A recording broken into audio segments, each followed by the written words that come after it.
Hello po again. Health tips po tayo ngayon from Jo Clinic Channel.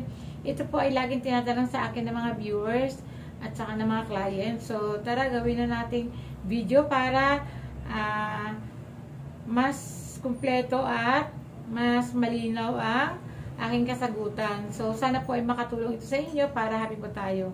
So, ilang beses ba daw mag-i-insert ng evening primrose oil cap sa gabi? So, ang sa akin po, kapag nirecommend sa inyo ay one time during bedtime, yung po susundin ninyo. At ilang capsule nga ba ang pwedeng i-insert? Ito po ay depende sa nagre-recommend sa inyo o sa health provider ninyo dahil sila po yung nakaka-evaluate sa inyong cervix at nakakita sa inyong personal. So,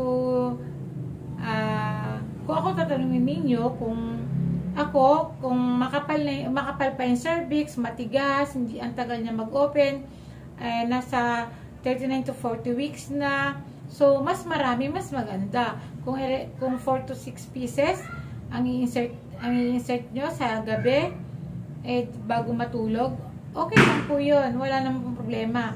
Yan pong oil cap yan po ay oil base.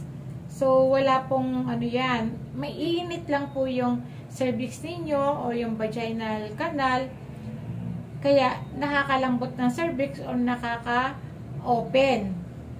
Kaya, ito po yung natutulong ng oil cap. Kaya, kung ano po yung nire-recommend sa inyo, ilang pieces ang i-insert nyo during bedtime, o sundin nyo po yun. Para mabilis po na kayong mga anak.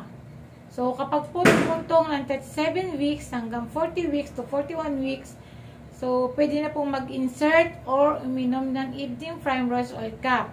Ito po ay depende sa inyong health provider kung ilang beses kayo papainumin.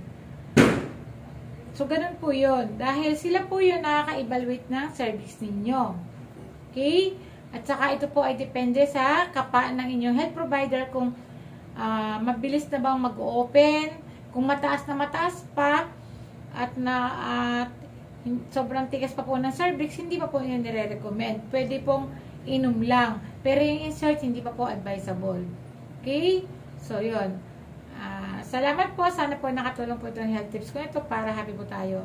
Ayan, shoutout po sa aking member na si Mary Joy Bunglao. Salamat sa iyong pag-stay as my member ng ating channel.